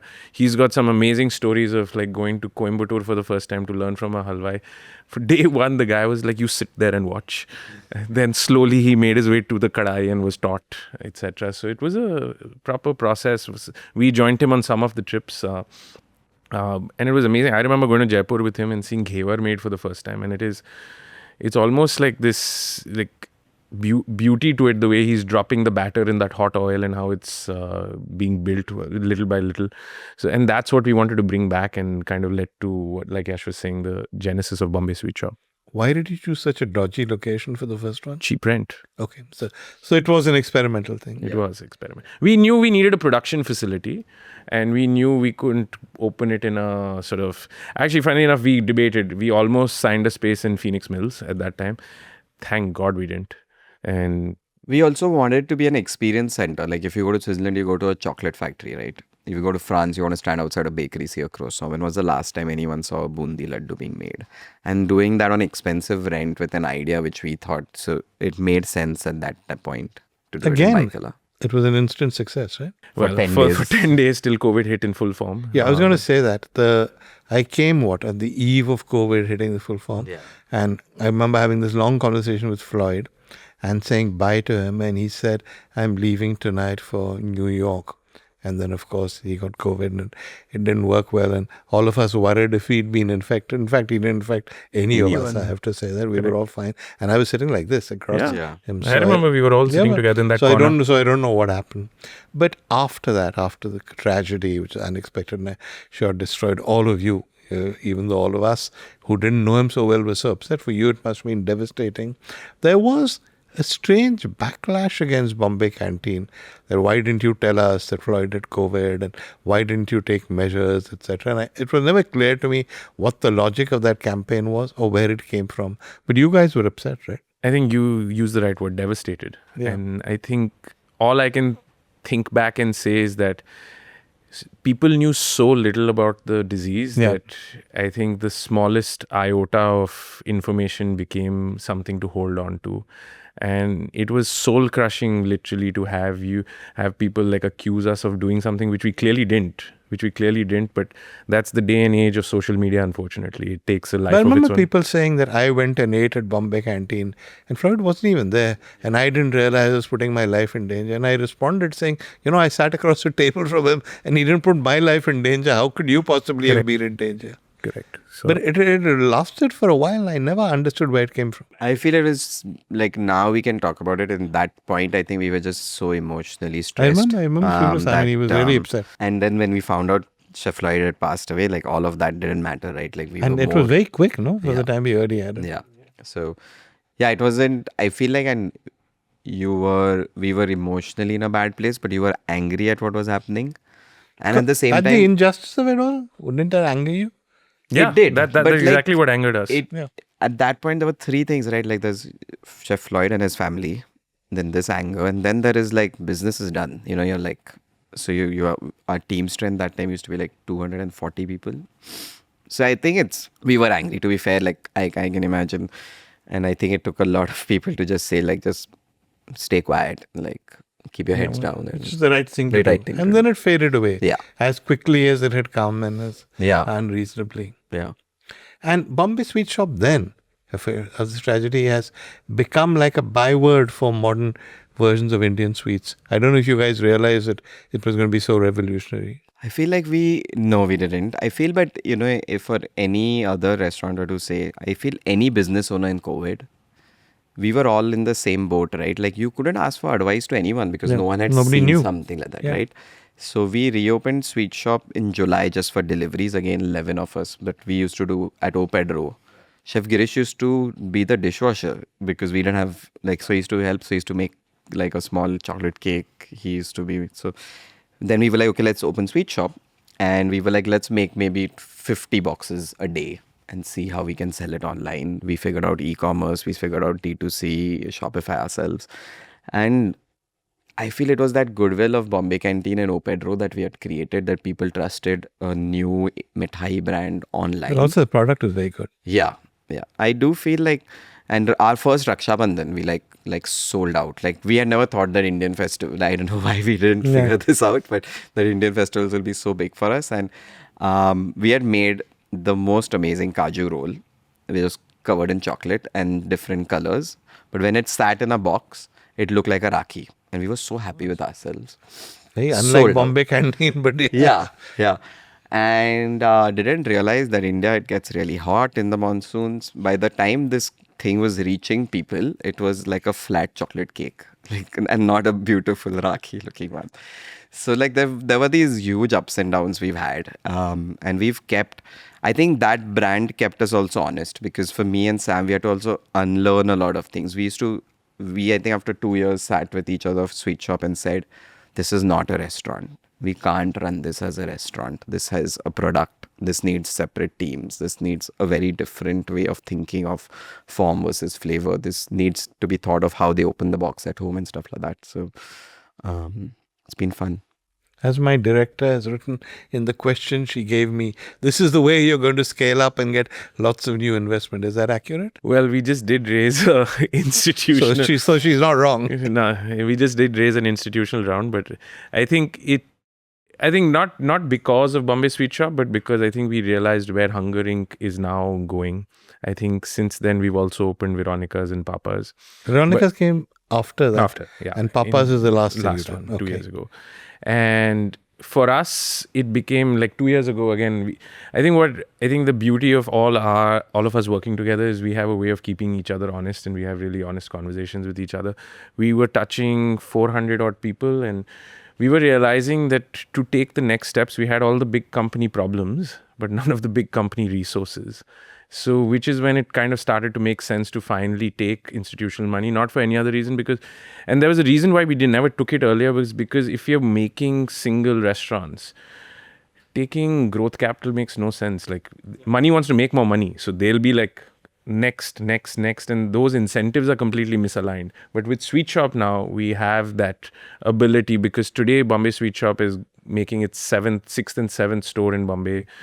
We have about 20 dark stores. We ship all over the country. We have a really robust institutional business. So all of that It's allows ultimately for- going to become your Shake Shack, no? as in that's the hope and dream. That's- Exactly. Oh, that is it. Yeah, Okay. no, why not? Okay, so then after Bombay Sweet Shop comes Veronica's, which is the sandwich shop, which is interesting, but I'm not going to talk about. And then comes Papa's, which is either with 5 stars, the best restaurant in India, or a massive ego trip. So tell us about it. It is not. I mean, it is anything but an ego trip. You sit there and people sit around you and you make things that tell you you're a genius. It sounds like an ego trip to me. Well, one way of putting it for sure. I bet you haven't thought of it that way. I've never thought of He's that. still making bacon and eggs for Roger. For Roger Federer, yeah. I think the way I look at Papa's is that I believe, and I always say this, that it is some collaboration of all our dreams put together. Because, and by all our dreams, I mean all of ours. Because when I moved back from New York, when like you can take a person out of fine dining, but really can't take fine dining out of that person, right?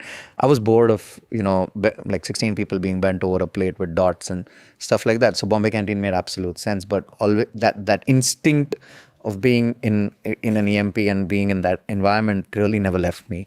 And I would always talk to Sam and Yash about it to be like, okay, what if someday there was a version of it? Floyd had a buy-in on it as well. He wanted a small, like a brilliant, restaurant that did, like he had eaten at Atomics and he said that that's what we should do for Indian food. So things like that, the conversations would always pop up. And what a lot of people don't know is that pre-COVID, there was a small space behind the Bombay Sweet Shop in Baikalla that was supposed to be that. Oh, really?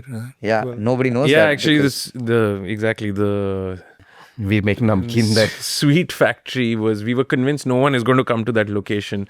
So hidden in there, meant to open a few months later, was a space, potential papas. And it was also, we had actually got, we were speaking to Momofuku to come and do the first sort of collaboration there at that time. And then COVID happened and let's just say plans changed. I've only been once to Papa's, I think just before you opened, right? Yeah. Yeah? But my son, who practically lives there, says it's really the... Probably, highest number of times. Because it's actually quite difficult to get a booking, right? I wouldn't say it's difficult to get a booking. I feel like we have 190 seats to give out every month. And if diligent... How many people try and book? Well, the statistics say that around 1.5 lakh clicks in the first minute on the website. Correct. And you have 190 seats to give up. Yes, So odds- it's not difficult to get into? Easier to get into an IIT. It is, yeah. Yeah. So we never really, let's be honest, we didn't set out to create, we created a restaurant. We wanted to just create a good created a restaurant. counter. You created a counter. And given that the way the cards were dealt to us and the space that we had, we did the best that we could within that space because it made sense there for us.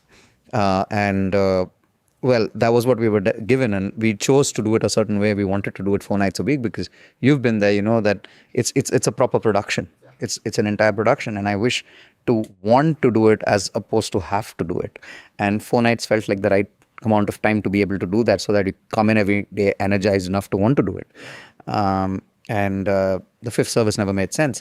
So that gives us a certain inventory and that creates a certain scarcity, but that's not what we intended to create. If you're going to do it yourself, most days, which you do, and there's only one of you, and that space is nothing else, you have no choice but to do it that way. Yeah. And we're coming Also, up, I don't think it would work if you did more covers, given the kind of food you do, no?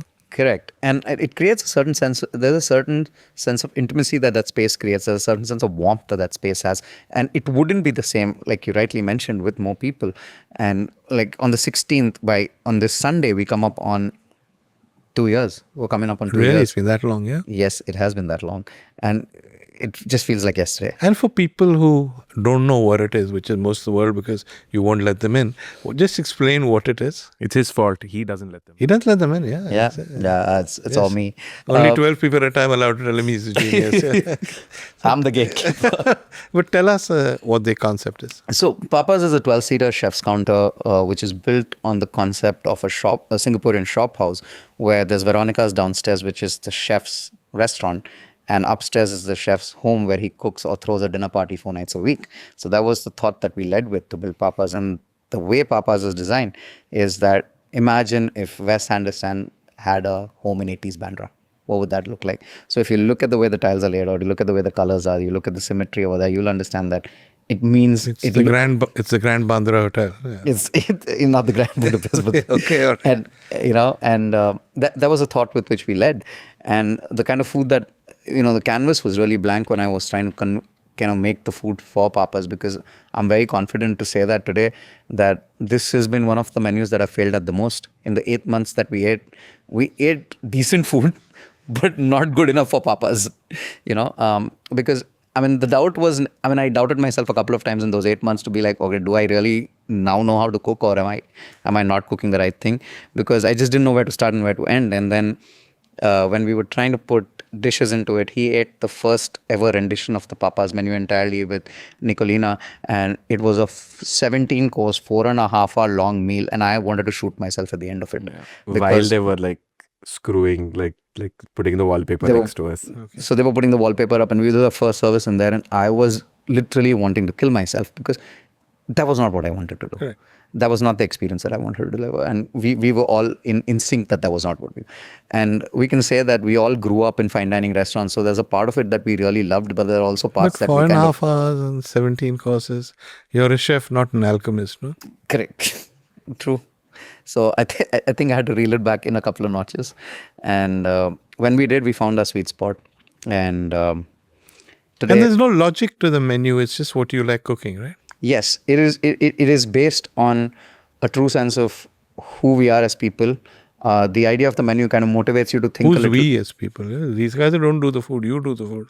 No, by we I mean the team. He's being nice. He's being nice. No? Yeah. Okay. All right. We Go the on. team. We the team. Okay, go on. Yeah. And largely also like...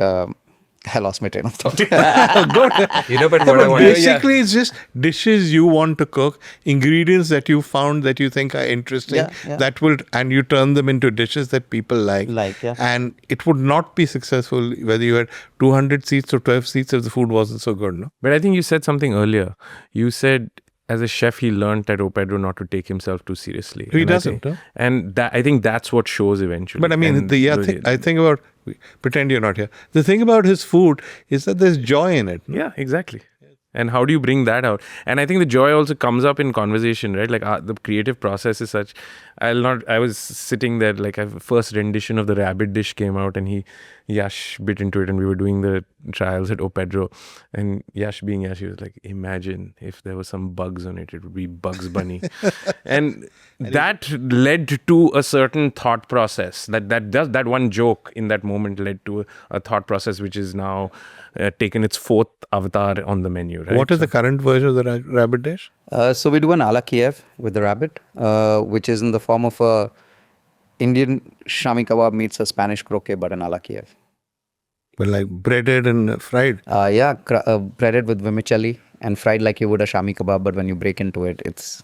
What spurts out when you break into it? So we do a butter made with red weaver ants and smoked tomatoes. With butter made with? Red weaver ants and smoked tomatoes. So just for people watching it who aren't revolted by the idea of eating a rabbit, you can tell them there are ants in it as well. Yes. Yes? If the rabbits wasn't and enough, Bugs it's still Bugs Bunny. It's still Bugs and Bunny. Bunny, yeah. What? Any other dishes from there that you're pleased with or happy with? A lot of them actually we do, since we cook in Jude Bakery, which is an 80-year-old bakery. Yeah, I know it when Gresham used to cook there. Yes, exactly. That's very true. And I think that has a rich baking tradition, right? And we always try and do like either a version of a Wellington or a Petit Vier or a en croûte. And currently on our menu is a Petit Vier of lamb that we do, which is inspired by my mom's Nihari.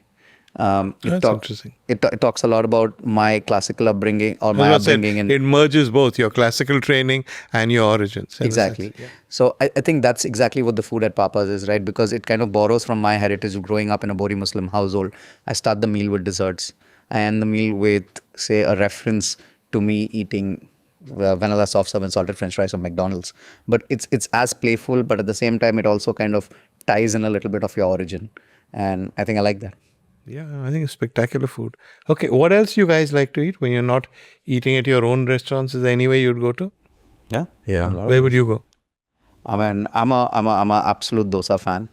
So I think a better dosa in Bombay today is benne. Even though I eat a South Indian, I grew up in Chennai and I ghee But benne roast. has nothing to do with you. It's Karnataka, no? Correct, but I prefer Davangere benne dosa more than I do Okay, you really turned your back on Chennai. I haven't, but like that dosa always kind of hurts the crown of my mouth because it's very crispy and it's meant to be. But you like the fattiness. I love it. I compare it to pork crackling always. Apart from Benedosa? Apart from Benedosa, I think there's this other restaurant that I go for Nihari quite a bit. It is called Chinese and Grill. It's a very unassuming place for a Nihari, but I think Where is it? It's in Mohammad Ali Road, opposite Minara Masjid. The best Nihari in my opinion. And then there is another hole in the wall place that I think is guaranteed good food. It's called Canara in Fort. And it has a great, they do small boat catch, so great fish fry and the works that you would get in a Shetty Hotel restaurant. So really good. Wonderful. Interesting that you not recommended anybody who competes with you, but these are still nice restaurants.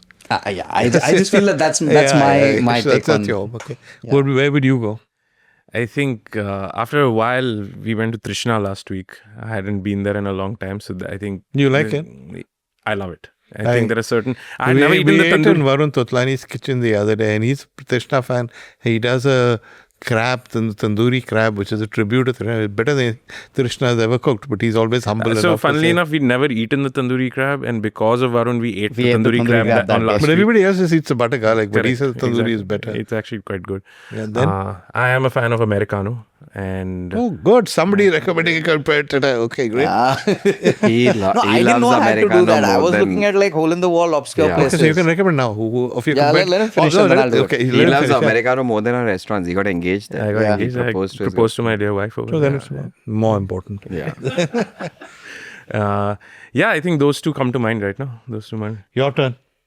I feel like... You can say Chilini's if you want. Yeah, Chilini is the best pizza still. But I do like Highway Gomantak. You've been like, I feel like that Kalanagar spot hits. Yeah, that's great. I agree. Then I feel like I eat a lot of Indian Chinese. It gets delivered home. I love Indian Chinese food. Where do you deliver? I get it from House of Mandarin. Oh, solid. Bandra Bon, if it's like late night or something. I think Gresham's food always. He's now regretting not having mentioned it, but he's... Yeah. No, actually, delivery is like... We live very close to Sifa. I think the food and Khao Gai. Oh, Khao Gai. Yeah. So good. Yeah. Both of them. Khao Tot particularly is much. Yeah. Then what else? What Yash is not telling you, what he actually does, the fried rice comes from House of Mandarin and the butter chicken comes from Mini Punjab, and both are put together. Well, why not? Yeah, why not? Exactly. Why not? That's what they just No, judge no, because no, they work in New York and they were like, diversity. But He he's just not being his honest they true grew self up right on now. French food. Yeah. So. Okay, great, guys. fair. Thank you very much. Thank you. Thank you for having us. You can ask me who my favorite chef is. If you Who's want. your favorite chef? Hussain Shahzad. Set it up. Okay. On that cheerful note, thank you. Thank you. very much. Thank you. Thank you.